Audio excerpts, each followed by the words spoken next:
성자와 성령의 이름으로. 그날 이사이의 구루터기에서 햇순이 돋아나고 그 뿌리에서 새싹이 움트리라. 늑대가 새끼양과 함께 살고 표범이 새끼 염소와 함께 지내리라. 송아지가 새끼 사자와 더불어 살쪄가고 어린아이가 그들을 몰고 다니리라. 암소와 곰이 나란히 풀을 뜯고 그 새끼들이 함께 지내리라. 사자가 소처럼 여물을 먹고 젖먹이가 독사 굴 위에서 장난하며 젖떨어진 아기가 살무사 굴에 손을 디밀리라. 나의 거룩한 산 어디에서도 사람들은 악하게도 패덕하게도 행동하지 않으리니 바다를 덮는 물처럼 땅이 주님을 알므로 가득할 것이기 때문이다. 성부와 성자와 성령의 이름으로 아멘. 네, 오늘 세례자 요한이 이제 회개하여라 하늘나라가 가까이 왔다. 이러면서 이제 예수님의 오심에 대한 준비를 얘기하고 있습니다. 근데 회개의 실질적인 모습이 뭐냐 하면은요, 이렇게 이제 불가능한 일이 실현되는 거죠. 서로 이렇게 함께 공존할 수 없는 존재들이 함께 공존하는 이런 모습들을 보여주는데, 그 이유는 뭐냐 하면 나의 거룩한 산 어디에서도 사람들은 악하게도 패덕하게도 행동하지 않는데, 이유는 바다를 덮는 물처럼 땅이 주님을 알므로 가득할 것이기 때문이다. 이렇게 나옵니다. 주님에 대한 알미 구원의 실상임을 얘기하고 있고, 저희가 지난 3일 전부터 계속 하느님에 대한 알미 곧 회개의 본체이고 그것이 곧 구원과 연결됨을 말씀드리고 있습니다.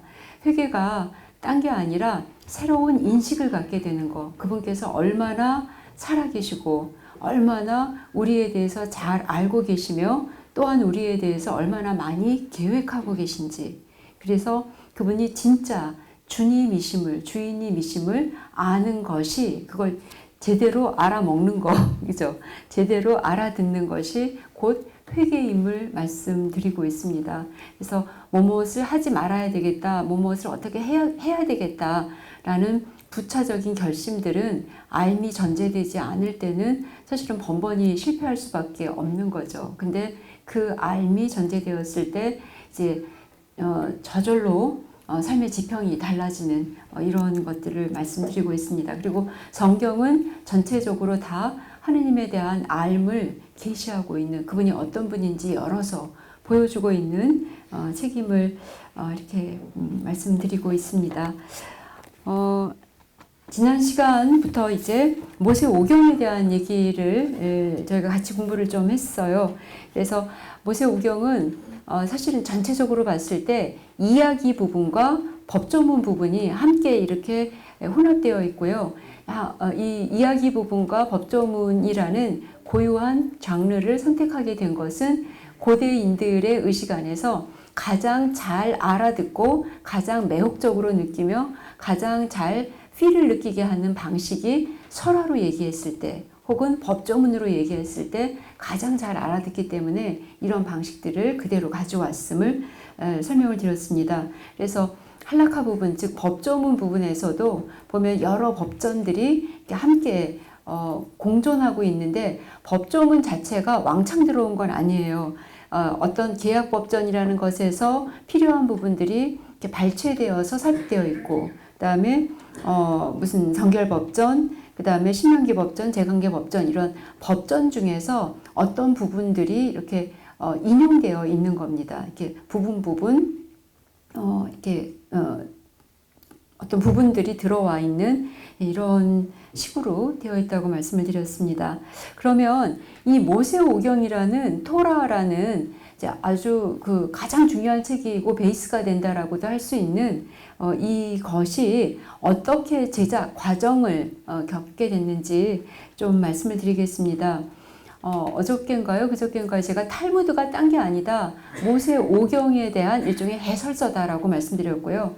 그 해설서가 결국 그들에게 유다인들이 성공하게 되는 그 교육의 비법처럼 얘기되고 있는데, 그럼 다시 말씀드리면 교육의 비법은 뭐냐 하면 결국 하느님과의 관계성을 산다라는 것은 그분에 대한 알물 구체적으로 실천한다라는 거죠. 알기 때문에 믿기 때문에 고백하고 있기 때문에 또한 두려워하지 않고, 이런 것들이 그들을 성공하게 했었던 교육의 비법이었다라는 겁니다. 누구를 만나든 어떤 상황에 있건 어떤 처지에 있게 되건 가장 먼저 그들에게 반드시 필요했던 요소가 있다면 하느님을 사랑하고 하느님을 사랑한 것처럼 이웃을 사랑하고, 이것을 실천하는 것이 결국 제일 위대한 민족이 되게 했던 비법이었다는 거죠. 그래서 이 토라가 그러면은 이제 어떻게 제작되었는가? 그 유인물에 나와 있는 것처럼요. 맨 처음에 하느님이 어떻게 해서 인간과 관계를 맺게 됐는지, 드라마의 시작에 대해서 A와 B라는 주인공들이 어떻게 만나게 됐는지 그 시작에 대해서 원체험이라는 그런 특수 용어로 저희가 말을 하고 있다 말씀을 드렸는데요. 그래서 이제 이것은 기원전 한 13세기경부터 제작이 됐다라고 봅니다. 기원전 한 13세기가 한 1250년대 정도가 되겠죠. 그래서 이때부터 구전이 컨텐츠가 제작이 되게 되고요. 그러다가 10세기, 즉 솔로몬에 의해서 이제 문서화되는 과정을 겪게 됩니다. 왜 솔로몬 때 이게 가능했었냐 하면, 그리고 솔로몬을 왜 지혜의 대왕이다라고 얘기를 하냐 하면요. 뭔가 문예부흥적인 그런 것을 할 수 있는 조건에 있게 돼서 그래요. 왜냐하면 아버지 다윗 때 이스라엘이 차지했던 최고의 영토를 확장하게 됩니다. 그래서 가장 넓은 영역까지 통일국가를 이루게 되고요.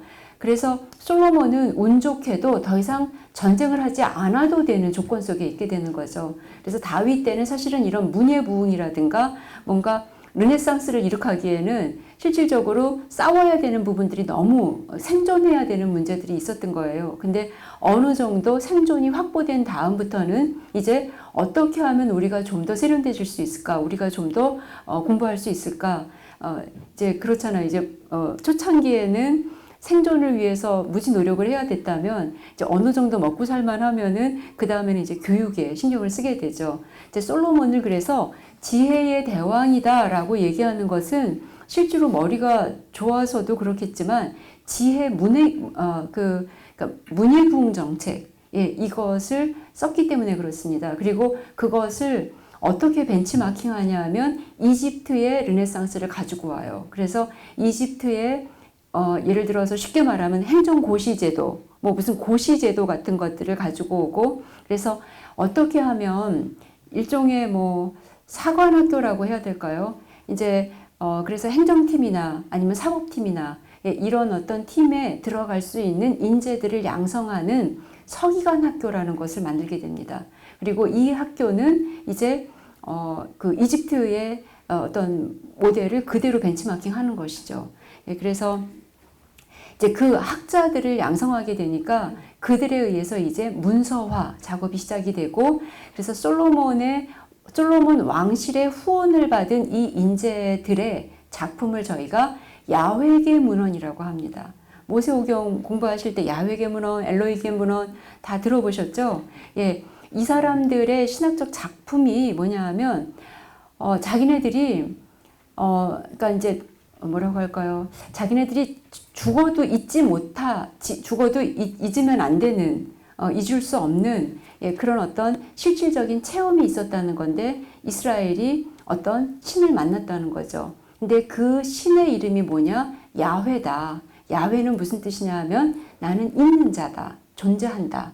분명히 내가 있다. 존재하고 있다. 이런 것들을 이렇게 좀 나타내주는 그런 이름이죠. 그래서 그 하느님의 이름을 야훼라고 지명해서 스토리를 전개하면서 작품을 만든 사람들이 야훼계, 학자들이라고 일반적으로 지칭을 하고 있죠.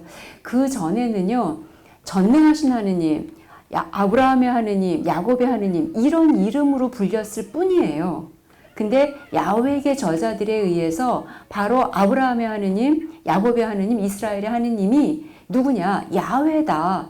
이렇게 지정하는 작업을 한 사람들이 야훼의 작품, 그 저자들이라는 거죠. 그래서 그들에 의해서 이제 문서화가 시작이 되고요. 이렇게 쭉 계속 문서화가 되는 겁니다. 그러니까 구전도 구전대로 쭉 이어지고 문서는 문서대로 조금씩 이렇게 작품이 나오게 되는 거고요. 그러면 최종적으로 이 모세오경이 현재와 같은 모습으로 완성된 게 언제라고 추정이 되느냐? 기원전 한 5세기, 4세기 경으로 본다는 겁니다. 이유는 뭐냐면 어제 말씀드렸던 에즈라가 모세오경이라는 이 율법서, 하느님의 말씀을 이제 헌법이다. 더 이상 그냥 좋은 말씀이 아니라 이스라엘이 지켜야 될 헌법이다라고 반포하는 사건이 있는데 느헤미야기 8장에 나와 있는 사건이죠. 근데 이 사건이 기원전 458년경에 있었을 것으로 추정합니다. 기원전 458년, 그러니까 5세기잖아요. 그래서 적어도 문헌을 헌법으로 반포했다면 그 전까지는 최종적으로 완성이 됐었을 것이다 라고 보는 겁니다. 그래서 구전부터 문서와 그 다음에 최종 편집 이제 이런 과정을 겪는 거고요. 그 다음에 저자에 대해서 한번 보겠습니다. 누가 그러면 모세오경의 저자냐? 신약성경에서도 이 모세오경은 모세의 율법서다 이렇게 나와 있습니다. 이거는 무슨 뜻이냐면 모세가 저자다 이제 이런 것을 암시하고 있는 말이죠. 예, 근데 이제 사람들이 소위 맨 처음에는 성서를 읽기가 굉장히 어려웠었어요. 일단은 문맹이 많았기 때문에 이제 읽기가 어려웠죠. 그 다음에 이 구텐베르그에 의해서 인쇄술이 발전되기 이전에는요 책을 보기가 너무 어렵습니다. 왜냐하면 다 필사로 성서를 적었기 때문에. 그래서 필사할 수 있는 분들도 소위 이제 그 수도승들, 그죠? 이 수도승들이 글을 알기 때문에 그이들이 이제 이걸 필사를 하게 되고 필사본을 접하기도 어렵고 그리고 접했다 하더라도 읽을 줄 모르는 문맹들도 많고 그래서 결국 왜 유럽이나 미국도 그런지 모르겠어요. 미국 성당은 지금 메이플 성당이랑 그다음에 우리 동네에 있는 그 샌 매튜 성당만 가봤는데 유럽의 성당을 보면은요 천장에도 그림을 그려놓고 옆에도 굉장히 화려하거든요. 이거 이렇게 그림을 그리기 시작했던 이유가 뭐냐면 문맹이 많던 시기에 교리교육을 그림을 통해 가지고 시청각으로 보여준 거예요. 그래서 하늘나라가 어땠는지 그리고 십자가의 길이 어땠는지 그리고 예수님 탄생하실 때 성모님과 요셉 성인이 어떤 모습이었는지 이런 것들을 시각적으로 보여주기 위한 일종의 교리교육적 방편이었었던 겁니다. 그래서 그냥 옆에 그리다가 이제 더 이상 그 공간이 없으니까 위에다가 그리기 시작하고 뭐 이제 이렇게 됐었던 거죠. 그리고 그래서 성서에 대한 모든 해석은 사제에게 위임된 특권일 수밖에 없었던 거죠. 성경을 읽을 수도 없고 구할 수도 없으니까. 근데 이제 문맹이 많이 없어지고 또 인쇄술에 의해서 이제 책을 막 찍어내기 시작을 하는 거예요. 근데 이미 중세의 그리스도교 사회 안에서 당연히 이 사람들이 가장 많이 먼저 찍어낸 책이 어떤 책이겠습니까? 성경이죠. 예, 그래서 이제 성경이 보급이 되기 시작하는 거예요. 그래서 사제들이 아닌 일반 신자들이, 일반 사람들이 성경을 읽으면서 소위 이제 비평적 시각이 등장하기 시작하는 거죠. 실제로 읽어보니까 모세오경이 모세의 작품인 줄 알았는데 읽어보니까는요, 첫 번째 모세가 죽는 장면이 나오는 거예요. 그리고 자기가 장례 치르는 그래서 아니 모세가 작품을 썼다면 자기 죽음과 자기 장례 치는 거에서 어떻게 썼지? 뭐 이런 생각들이 드는 겁니다. 그리고 모세가 썼다면 모세에 대해서 1인칭적인 시점으로 써야 되는데 모세가 3인칭적 시점 그라는 인칭대명사로 지칭이 되게 되죠. 더 큰 문제는 뭐냐면 읽어보니까 어제 말씀드렸던 거예요. 한 가지 사건에 대해서 2번, 3번 보도하는 내용들이 너무 많은 거예요. 중복되는 거죠. 근데 중복이 일관적으로 서로 매치가 되면 좋은데 서로 충돌되는 중복인 겁니다. 이제 이래서 한 사람이 썼다고 보기에는 너무 충돌되는 이야기들이 너무나 많이 산재하고 있다. 이러면서 소위 모세 저작설이 의심을 받기 시작을 하죠. 그래서 모세가 쓴 것이 아닐 것이다. 이런 얘기가 나오는데 그 당시만 해도 분위기상 이제 교회에서 이걸 허락하지 않습니다. 그래서 모세가 저자가 아니다라는 말을 할 수 없었던 분위기인 거예요. 그래서 그럼 이걸 어떻게 설명하냐 그랬더니 이제 모세니까 가능하다 이렇게 나오는 거죠. 모세니까 가능하다 이런 어떤 지금 생각해 보면은 좀 말도 안 되는 그런 해석을 이제 교회가 밀어붙였던 거죠. 이제 그러다가 이런 대세들을 막을 수 없게 됩니다. 그러면서 소위 첫 번째 그 초기 문헌 가설이라는 가설이 나오게 돼요. 이게 뭐냐면 초기 문헌 가설이라는 게 뭐냐면 모세오경이 모두 4개의 문헌의 연합으로 되어 있다는 거예요. 아까 여러분들이 말씀하셨던 야훼계라는 문헌이 있고요. 문헌이 있다라는 건 야훼계라는 책이 있었다는 얘기예요. 근데 그 책은 지금 유실되어 있어서 없습니다. 근데 그 당시에 어떤 야훼계라고 우리가 이름을 붙이는 책이 있었고 거기에서 어떤 내용들을 발췌해가지고 모세오경 안에 들어왔다는 거예요. 그리고 엘로힘계라는 또 작품이 있어서 거기에서도 몇 가지 내용들이 들어왔고 그리고 이제 제관계 문헌 또 신명기계 문헌 4가지 문헌이 서로 이렇게 짜집기가 되어 있다는 얘기죠. 이게 문헌 가설인데 초기 문헌 가설이 있는 거예요. 초기의 가설은 뭐였냐면 적어도 읽어보니까 하느님의 이름에 대해서 2가지 신명이 서로 다르게 나온다는 거예요. 야훼라는 신명과 엘로힘이라는 신명. 적어도 2개의 작품이 짜집기 되어 있다. 이렇게 얘기하는 게 초기 문헌 가설이에요. 그래서 야훼계 문헌, 엘로힘계 문헌 2개의 작품이 짜집기 된 건데 이걸 더 연구하다 보니까 엘로힘계 문헌, 엘로힘이라고 얘기하는 이 문헌에서도 스타일이 너무 다른 거예요. 그래서 이원, 엘로힘계 문헌을 2라고 저희가 표기를 한다면 이원과 이투가 구별되게 돼요. 그래서 이제 소위 3개의 문헌으로 나오게 되고요. 근데 신명기라는 이 모세오경의 마지막 책을 보니까 이거는 스타일도 그리고 신학적인 어떤 내용도 너무나 달라서 이거는 완전 따로 떨어뜨려야 되겠다라고 하면서 이제 4가지 문헌의 정체가 드러나게 되는 거죠. 그래서 우리가 이원이라고 얘기했던 것을 사제계 문헌이라고 얘기하고 이투를 엘로힘계 문헌이다라고 얘기하는 겁니다. 그래서 초기 문헌 가설부터 후기 문헌 가설까지 가는 과정을 겪게 되죠. 만약에 여러분들 저희가 이제 요즘에 한글에서는 바탕체 이런 거 되게 많이 쓰거든요. 예, 근데 예를 들어서 이 메이플우드에 이제 신부님들과 수녀님들이 같이 이어쓰기를 한다고 합시다. 바탕체로 그냥 이 컴퓨터로 그냥 그래서 이게 서체로는 구별을 할 수가 없어요. 전부 다 같이 옆에서 이제 찍었기 때문에. 그래서 이제 하나의 문헌이 나왔어요. 이제 저한테 만약에 편지를 보냈다고 이제 가정을 해봤을 때, 그럼 이 4분이 이제 함께 작업을 했는데, 제가 이걸 읽어보면은 이게 4분이 쓴 건지 한 사람이 쓴 건지 맨 처음에는 한 사람이 썼다라고 생각을 하겠지만 내용이 쭉 연결되니까, 근데 자꾸 읽어보면서는 좀 이상한데 여기서부터는 왠지 내용이 다르고 스타일도 다르고 쓰는 어투도 다르고 이러면서 이렇게 그런 구별이 가능할까요? 안 가능할까요? 가능하죠. 예, 모세오경이라는 책을 읽으면서 그런 작업이 시작이 된 거예요.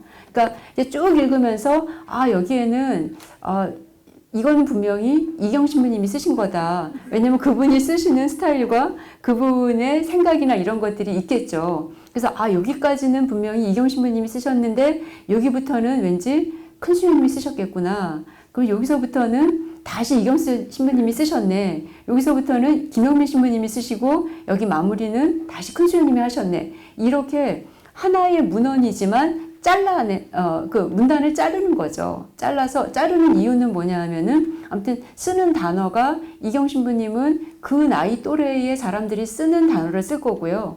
그 다음에 만약에 작은 수녀님이 있다면 작은 수녀님이 한 30대라면 30대 사람들이 쓰는 용어가 분명히 다를 겁니다. 단어 선정이. 이런 걸 가지고 이제 문헌을 자른 것이 문헌가설이에요.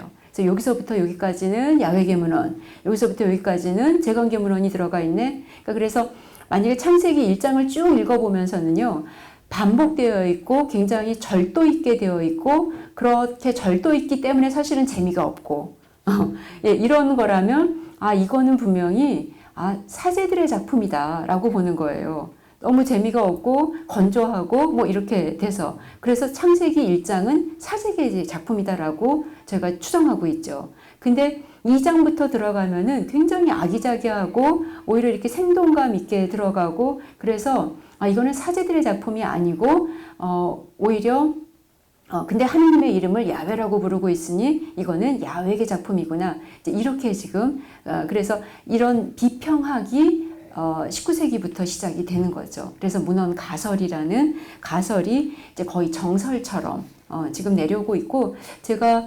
93년부터 유학을 갔었거든요. 유학을 시작을 했는데 그때만 해도 이제 70년대, 80년대 아주 클래식한 그 이론이 문헌 가설이었는데, 이제 저희가 대학원에서는 문헌 가설을 비평하는 또 다른 비평법들을 배웠던 그런 어떤 추세였었고, 이제 지금은 또 어떤 걸 배우는지는 잘 모르겠습니다. 지금 후배들은. 그래서 아무튼 이런 것이 있고요. 그 다음에 그럼 6번에 문헌 가설의 공헌이 도대체 뭐냐. 이제 그렇게 되면서 이제 소위 이건 스타일이 다르니까 문단을 나눠야 되겠다. 문헌이 다르구나. 이런 것까지는 했는데 조금 더 연구하면서 요 야훼계는 기원전 10세기경의 작품이다. 이제 그 단어 선정이라든가 문장이라든가 이런 걸 보면서 기원전 10세기경에 제작됐을 것이다 라고 추정을 하는 거예요. 그리고 엘로힘계는 기원전 9세기에서 한 8세기가 아닐까 싶고, 그 다음에 그 신명기는 기원전 7세기, 그 다음에 사제계는 기원전 6세기, 이렇게 이 문헌이 제작되는 그 시대까지도 나오게 됩니다. 예, 그러면서 그 공헌이 됐다, 이 문헌가설에 공헌이 있다면 뭐냐면요, 모세오경이라는 이 고대의 책이 어떤 거는 10세기 야훼계 문헌 같은 게 10세기의 작품이지만, 그 사제계 같은 경우는 기원전 6세기경까지 오게 되거든요. 굉장히 후대 작품이라는 거예요. 근데 예언서를 보면, 또 역사서를 보면, 특별히 이제 예언서 같은 경우 초기 예언자들이 있어요. 예를 들어서 아모스, 호세아, 제일, 이사야 뭐 이런 어떤 예언자들은 기원전 8세기부터 이미 신탁을 이렇게 바라고 자기 작품을 시작합니다. 그럼 이건 무슨 얘기냐면, 문헌 가설이 나오기 이전에는요, 어저께 제가 유다인들은 구약 성경을 세 파트로 나눈다고 말씀드렸죠. 기억나세요? 혹시? 첫 번째가 토라, 그 다음에 두 번째 부분이 느비임이라는 예언서, 그 다음에 나머지가 성문서, 케투빔이라는 성문서라고 말씀드렸고, 모세오경에 대한 해석이 예언서, 그리고 이 예언서까지에 대한 또 다른 해석이 성문서, 이렇게 생각을 했었거든요. 근데 예언서의 아주 초기 작품이 기원전 8세기인데 모세오경의 후기 작품은 기원전 6세기예요. 그러면 예언서의 어떤 부분은 모세오경보다 먼저 제작이 됐다라는 거죠. 다시 말씀드려서 쉽게 말씀드리면, 성경이 차곡차곡 질서정연하게 창세기 쓰인 다음에 그 다음에 탈출기 쓰이고, 아니면 모세오경 쓰인 다음에 예언서 쓰이고, 이런 어떤 차곡차곡의 과정이 일어나지 않았다라는 거죠. 모세오경이 쓰이고 있는 과정에 예언서의 어떤 부분들은 이미 시작이 됐던 거고, 그 다음에 예를 들어서 시편 같은 거는요, 후대 작품인데 노래이기 때문에요, 사실은 매우 예전의 작품들도 들어와 있다라는 거죠. 예를 들어서 그 여러분들 가톨릭 성가 그 다음에 청소년 성가 다 아시죠? 한국에 가면 성가집이 있잖아요. 그럼 이 성가집, 오늘 아침에 제가 그 매튜 성당 가서도 놀랐던 건데 뭐냐면, 우리 가톨릭 성가에 들어가 있는 노래인데 미국 사람들이 부르더라고요. 그러면은 결국 우리가 지금 이 성가집은 만약에 1990년대에 만든 거다. 한국 천주교 중앙위원회에서 1990년이나 뭐 이때 만든 거다라고 하지만 거기 안에 들어가 있는 노래 중에 어떤 거는 미국에서 19세기부터 시작을 했었던 노래일 수도 있는 거예요. 그죠? 그래서 이게 그냥 하나의 작품이라고 봤을 때 이 작품이 형성될 때 굉장히 좀 이렇게 산발적으로 좀 뭐라고 할까요? 비체계적일 수밖에 없는 그런 제작 과정을 겪었다. 왜냐하면 구약 성경은 어제 말씀드린 것처럼 신약 성경이 50년 안에 27개의 책이 다 쓰인 것과는 매우 대조적으로 너무나 오랜 시간 동안에 끈질기게 하느님이 어떤 분인지를 모색하면서 끈질기게 쓰여진 책이기 때문에 그렇다는 거죠. 그래서 이제 문헌가설에 공헌이 있다면 이제 차곡차곡 구약 성경을 이해하려는 그런 뭐라고 할까 그런 시선을 이제 더 이상은 갖지 않게 하는 이런 어떤 것이 있었다고 보시면 되겠습니다. 모세오경을 조금 마무리하면서 어제 말씀드렸어요. 창세기에서 나오는 역사성을 그대로 믿으시면 안 되고 교회도 그런 것을 믿으라고 강요한 적이 없다라는 거 말씀을 드렸습니다. 그래서 제가 한번 그런 적이 있어요. 이제 평화방송을 2번 녹화를 했던 것 같아요. 한 번은 성경여행 스케치라는 책, 그것을 녹화하면서 책이 나왔나? 아니면 책을 쓰고서 했는지 기억도 안 나네. 그러고 그 다음에 이제 구약 노트. 지금 유튜브에서 보시는 거가 있으신 거잖아요. 그래서 많은 분들이 그게 전 줄 모르세요. 왜냐하면 이미 아니에요? 예. 그 15년 전의 모습하고 지금 모습하고 동일할 수가 없겠잖아요. 그래서 많은 분들이 어떻게 총원장 하면서 그 녹화도 하나 이러시는데 15년 전에 녹화한 거고 지금은 제가 유튜브에 나오는지도 몰랐어요. 유튜브 이런 거 보지도 못하니까 그 평화방송에서 그냥 올리셨나 보더라고요. 그래서 이제 아무튼 그 2번 그 방송국에서 이제 그 녹화를 했던 기억이 있는데 그때 이제 이 무류성에 대한 거, 그 다음에 이 근본주의적 해석에 대해서 위험스럽다라고 이런 것들을 이제 제가 방송을 한 거죠. 근데 사실은 목사님들도 많이 보시고 또 그 뭐라고 할까 무신론이신 분들, 이제 종교가 없으신 분들도 많이 보시고 이제 이러시면서 이렇게 신자들만 가톨릭 신자들만 보시는 게 아닌 거예요. 그래서 어느 날 보니까 항의가 들어온 거죠.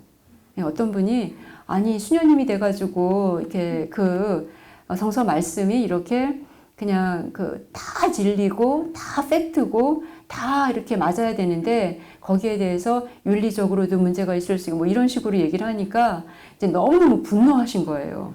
어떻게 수녀님이 돼가지고 저런 얘기를 하냐. 이제 그래서 이제 항의가 들어온 거죠. 근데 저는 이제 난생 처음 그런 항의를 받아본 거예요. 그러니까 보통 이제 지금은 총원장을 하고 있으니까 그냥 여기저기에서 혼나도 그냥 그러려니 하고 있거든요. 근데 그 당시만 해도 공부하는 학생에서 이제 교수가 된 거니까 혼날 일이 별로 없죠. 그래서 근데 이제 엄청 공개적으로 혼이 난 거잖아요. 그래서 한 이틀 동안 밥을 못 먹었어요. 어떻게 해야 되지? 막 그러다가 아니다. 교회의 가르침을 있는 그대로 알려드리면 되겠다. 이건 나의 의식이나 내 판단이 아니라 교회가 문헌을 통해서 분명하게 얘기하고 있다라는 것을 문헌들을 제시하면 되겠구나 싶어가지고 이제 근본주의적 해석에 대한 우려에 대한 교회 문헌들을 다 발췌해가지고 제가 올리면 또 댓글이 달릴까봐 PD님 이름으로 올렸어요. 그랬는데 그래서 그냥 있는 그대로 하면 되겠더라고요. 뭔가를 뭐 이렇게 제가 의도해가지고 하지 말고 그냥 나는 내가 한 부분이 이건 내 의견이 아니라 교회의 입장이다라는 것을 이제 하면 되겠어서 했는데 그 다음부터는 이제 뭐 그런 의견이 없었어요. 그래서 이제 잘 넘어갔는데 그래서 아무튼 창세기의 역사성에 대해서 우리가 그거를 그냥 아무튼 그분도 그러셨던 것 같아요. 믿음의 깊이와 믿음에 대한 증언을 이제 뭐라고 할까 이렇게 그 진화론이라던가 뭐 이런 것들은 교회가 요만큼이라도 인정하면 되지 않는 거 이렇게 생각을 하셨던 것 같은데요. 교회는 과학의 발전 또 하느님의 뜻에 의해서 또 하느님의 주도하에 이루어진다라고 생각하고 있습니다. 그래서 과학에서 성경의 많은 부분들에 대해서 도전하는 것처럼 보이는 것이 있을지 몰라도 교회는 절대로 그걸 도전으로 받아들이지 않아요. 왜냐하면 어제 말씀드린 것처럼 성경은 과학적인 논문이 아니거든요. 과학에 대한 레포트도 아니고 신학적인 보고서입니다.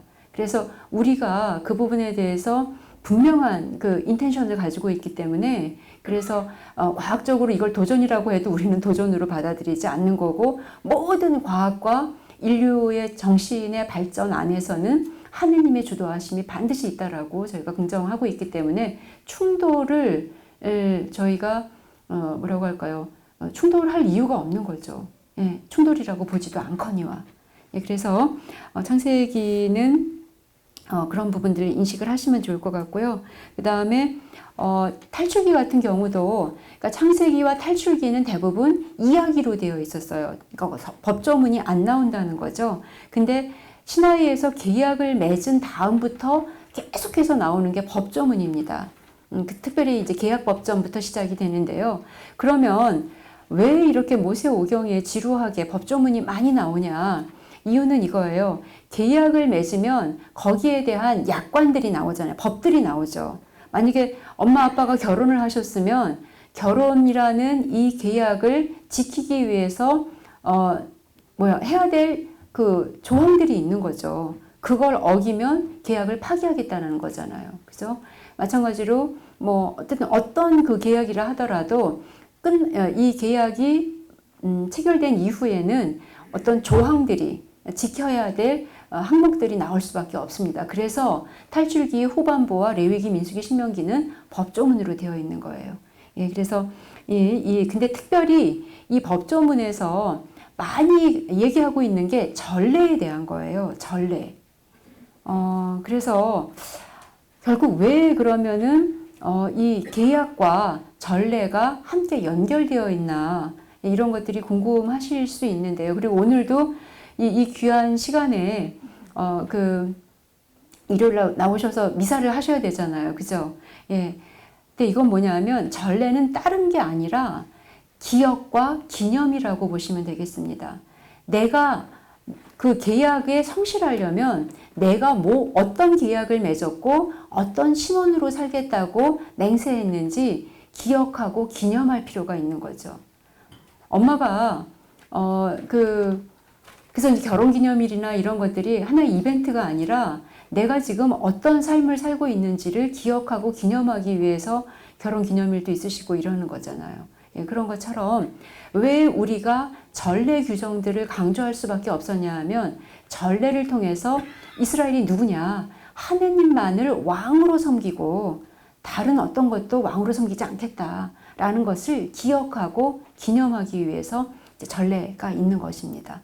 그래서 레위기 이런 데 보면은 무슨 제사 종류가 굉장히 많이 나와요. 곡식제, 번제, 화목제 굉장히 많이 나오는데 이유는 어쨌든 이런 걸 통해서 이제 내가 누구인지 하느님이 어떤 분인지를 기억하고 기념하기 위해서입니다.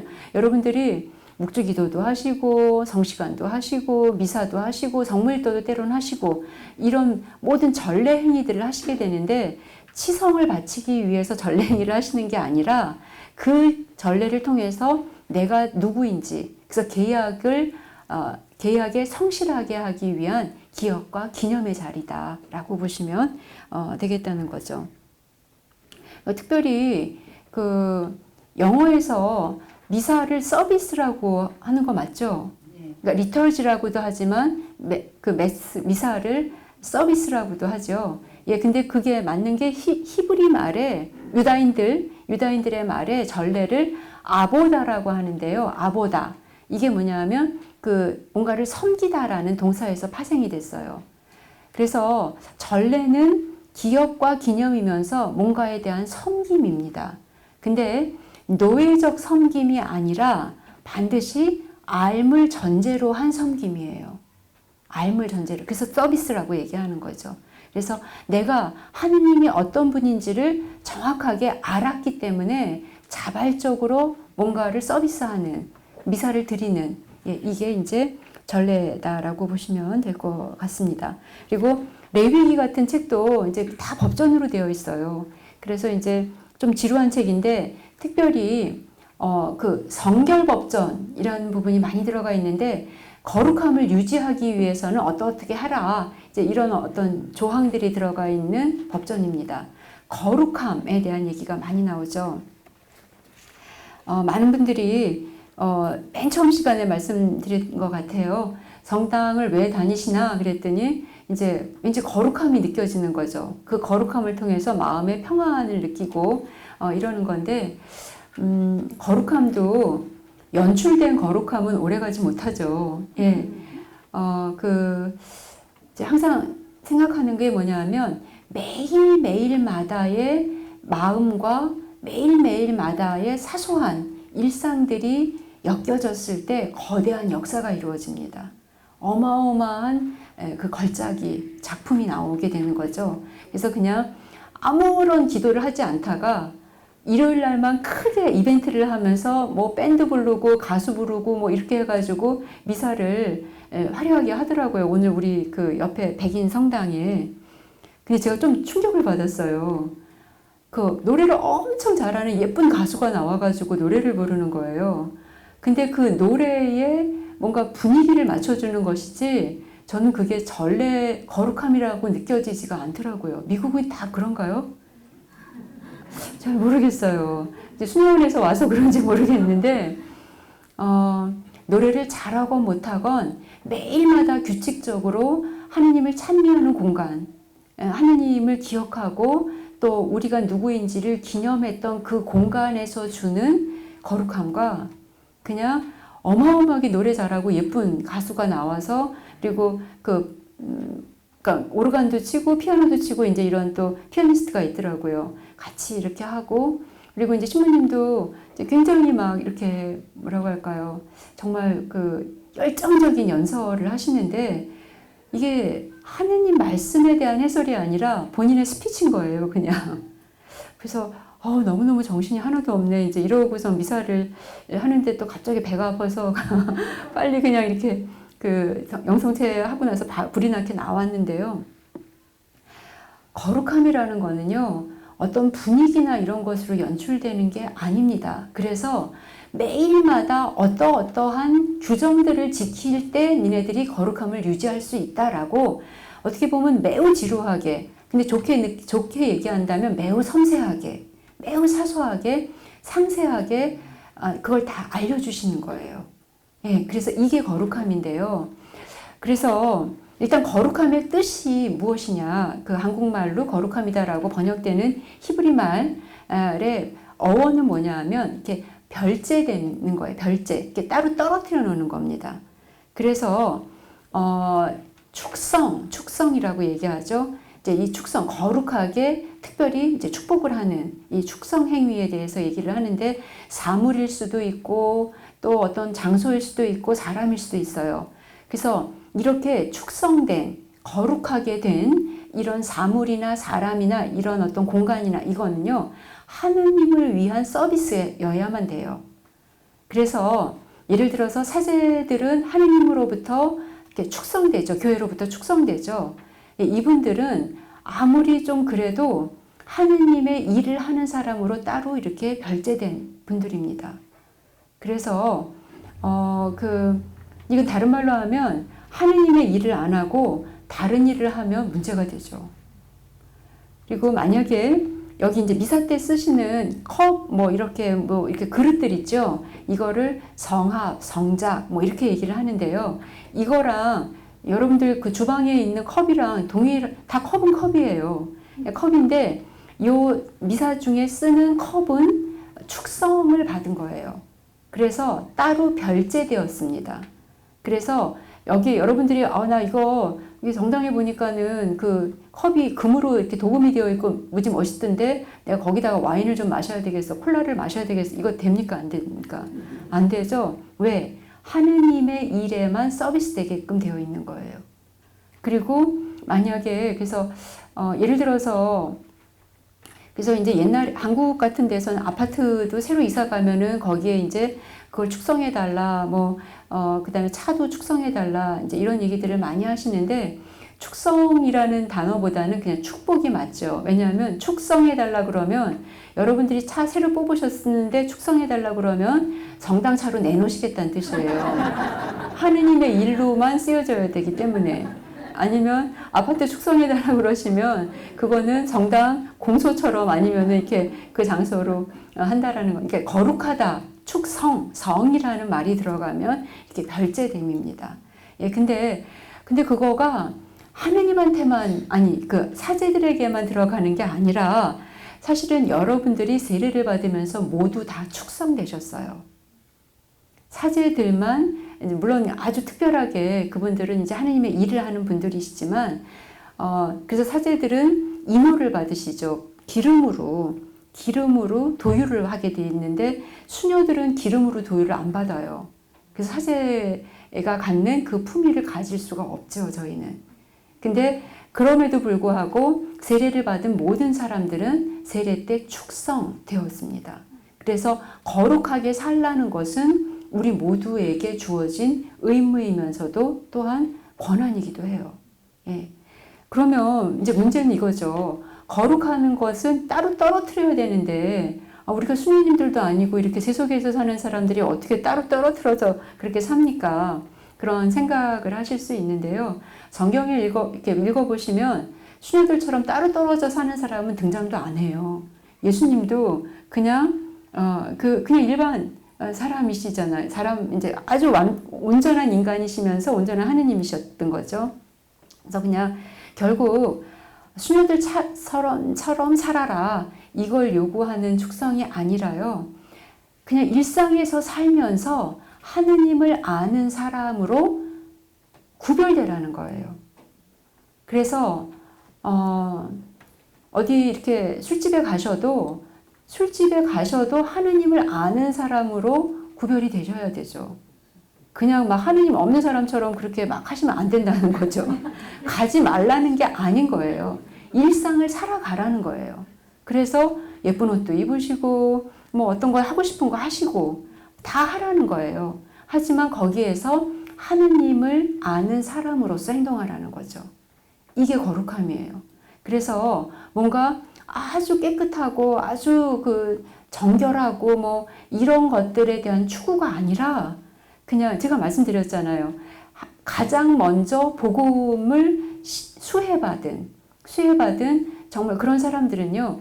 윤리적이고 도덕적인 이런 조건하고는 거리가 멀었었습니다. 근데 그들이 하느님을 만나면서 뭐 사마리아 여인 그 여자는 이미 그러니까 결혼도 아닌 거죠. 지금 이제 자기 남편하고 이제 이렇게 있다라고 하는데 남편이 아니라 네가 그냥 살고 있는 남자라고 얘기하잖아요. 그것도 네가 5번인가 남자가 이제 이렇게 이런 여자들을 여자하고지만 정말 예수 그리스도가 어떤 분인지를 만나게 되는 초대를 받게 되는 여자가 되죠.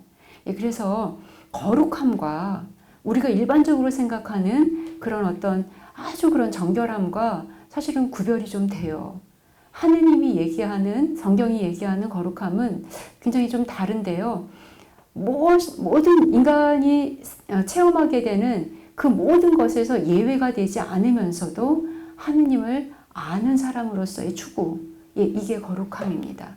그래서 여러분들 만약에 성가정을 만든다, 다음 주에 이제 퀸즈에 가서 강의를 하게 되는데 거기는 뭐 성가정에 대한 얘기를 좀 많이 부탁을 했어요.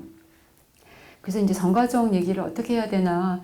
그래서 많은 분들이 성가정 만드시려고 아기들을 졸려 죽겠는데도 같이 무릎 꿇어가지고 막 묵주기도 시키시고 막 그러시는 것 같아요. 그죠? 예. 아기가 엄청 스트레스 받아가지고 나중에 기도 안 하거든요. 어떻게 하면 성가정을 만들 수 있을까? 성가정은요, 복음이 넘쳐나는 곳이면 성가정이에요. 그래서 우리 애들을 아주 그냥 뭐라고 할까요? 이렇게 수녀님들처럼 아주 그냥 그렇게 키우게 기도 많이 하고 아주 그냥 굉장히 윤리적인 사람들로 만들려고 하시고 또 그러면서 이제 실력도 좋아서 공부도 잘하고 모든 부분에서 이제 아무튼 하나도 빠짐없이 최고의 어떤 그런 능력자들을 만들려고 엄마들도 역시 능력을 다해서 이렇게 하시는데요. 그래서 엄마들이 요즘에는 한국에서도 뭐 그 슈퍼맘 이런 용어들이 있더라고요. 그래서 그게 뭐냐면 옛날에 저 어렸을 때만 해도 엄마가 공부해라, 뭐 학원 가라, 뭐 과외 가야지, 뭐 엄마가 계속 그런 얘기를 하셨던 것 같아요. 근데 요즘에는 엄마들이 직접 과외도 다 가르쳐 주신다는 거죠. 요점 정리까지 다 해주고 숙제도 다 해주고 다 모의고사 같이 풀어주고 그냥 너 학원 가 이게 아니라 솔선수범하는 거예요. 예, 근데 그래서 정말 엄마로서는 최선을 다하는데 그 최선이 때로는 아이들을 굉장히 스트레스 받게 해가지고 생명을 주었건만 생명을 다시 앗아가는 그래서 엄마의 열정이 아이들에게는 폭력이 돼버리는 이런 일들이 발생을 하거든요. 그래서 엄마의 열성이 모성의 완성이라고 생각하시면 안 돼요. 모성의 완성은 하느님의 작품이라는 걸 인정하시고 하느님이 얘를 보호하시게끔 엄마의 마음을 하느님께 두는 것이 모성의 완성이지 엄마가 그냥 아주 유능한 보모도 됐다가 뭐 베이비시터도 됐다가 과외공부 교사도 됐다가 뭐 모든 걸 엄마들이 정말 다 잘하시거든요. 근데 아무리 잘한다 하더라도 아기가 감기 걸리는 거로부터 하나 그 조그만 그 병 치레 하는 것에서 엄마가 완벽하게 보호를 하실 수 있으신가요? 예, 아무리 애를 뭐 그 예방주사 다 맞추고 어쩌고 다 한다 하더라도 감기 들 애들은 감기 들어요. 왜? 엄마가 신이 아니기 때문에. 결국 그 창세기를 읽어보시면 창세기 그 2장 3장에 그 하와가 죄를 짓고 난 다음에 이런 장면이 나와요. 하느님께 내가 너를 내가 너를 임신하게 하여 라는 말이 나옵니다. 이건 무슨 얘기냐 하면 아기가 엄마 거가 아니라는 거죠. 하느님께서 임신을 허락하시는 거기 때문에 생명의 주인은 여러분이 아니라 하느님이라는 거예요. 이걸 인식하게끔 하는 것이 성가정을 만드는 비결이에요. 그냥 어떻게 해서든지 내가 이 얘네들의 생명의 주인이니까 내가 노력을 해야지. 그래서 엄마의 노력은 가상하지만 그 노력이 오히려 생명을 주는 것이 아니라 애를 죽이게끔 하는 이제 이런 일들이 얼마나 많이 발생합니까? 미국은 어떤지는 모르겠는데 한국은 뭐 말도 못하죠. 이 공부에 대한 스트레스 때문에. 근데 거기에 엄마가 그냥 대충 이렇게 방목을 하면 애기들도 그냥 그게 이제 숨통이 튀어지는데 엄마가 지나치게 집착할 때, 예, 그렇게 될 때 이제 애들이 견디지 못해가지고 이제 공부를 아주 못하거나 아니면은 심지어는 뭐 자살하는 아기들이 얼마나 많아요. 예.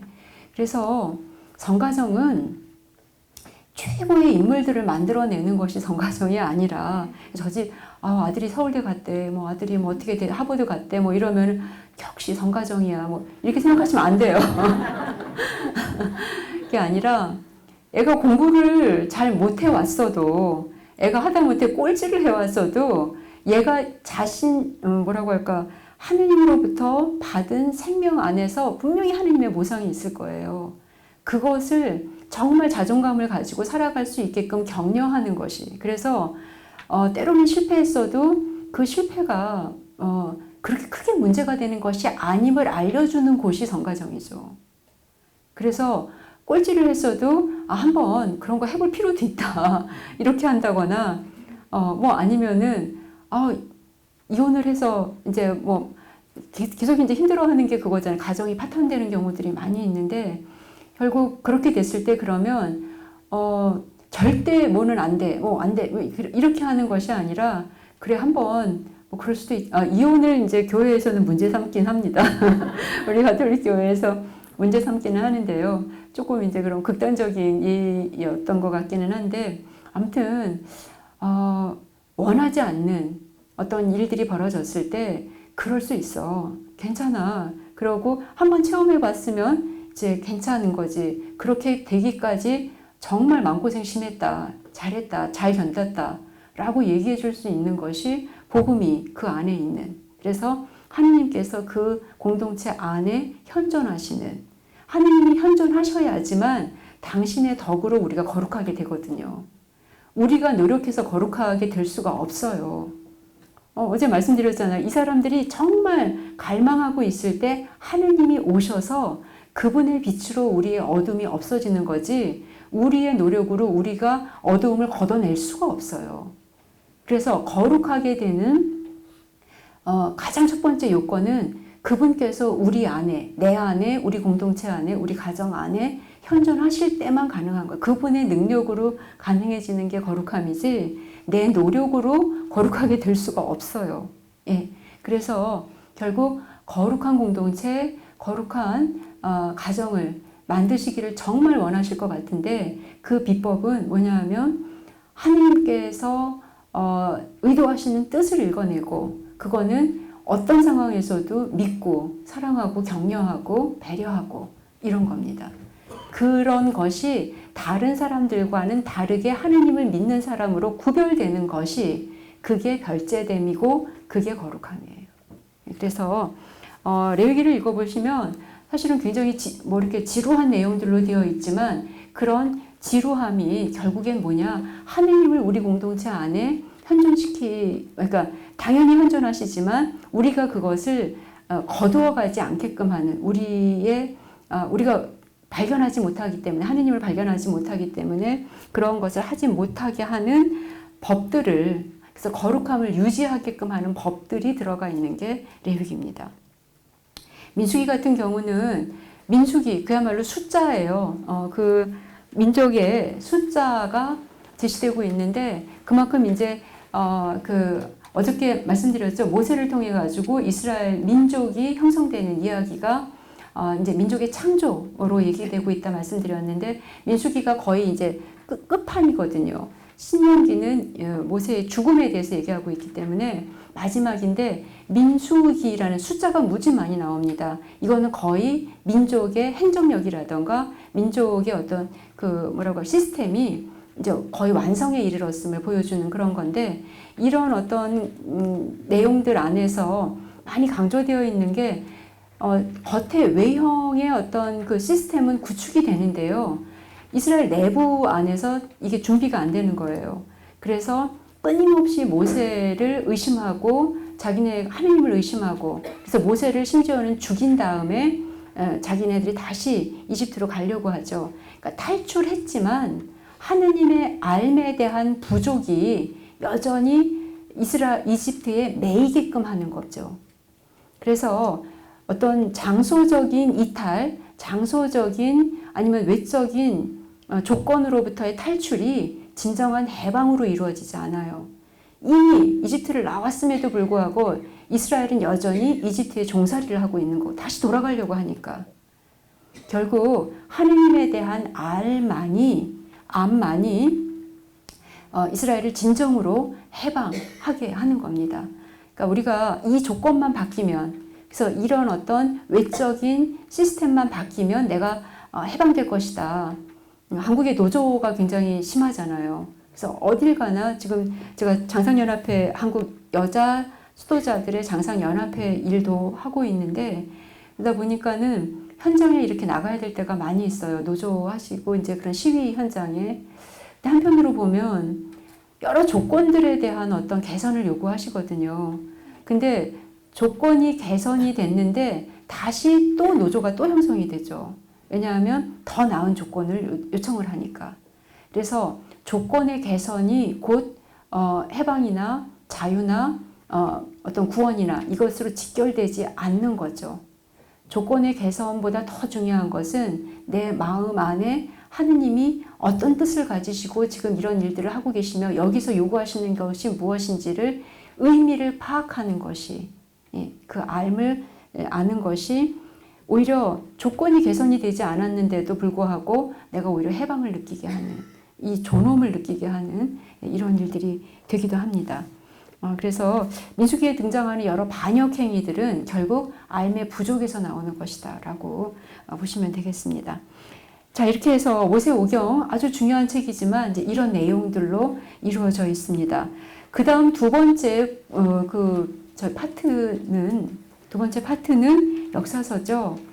근데 시간이 다 된 거예요. 네. 예, 그럼 역사서는 조금 또 10분 쉬고 45분에 시작하도록 하겠습니다.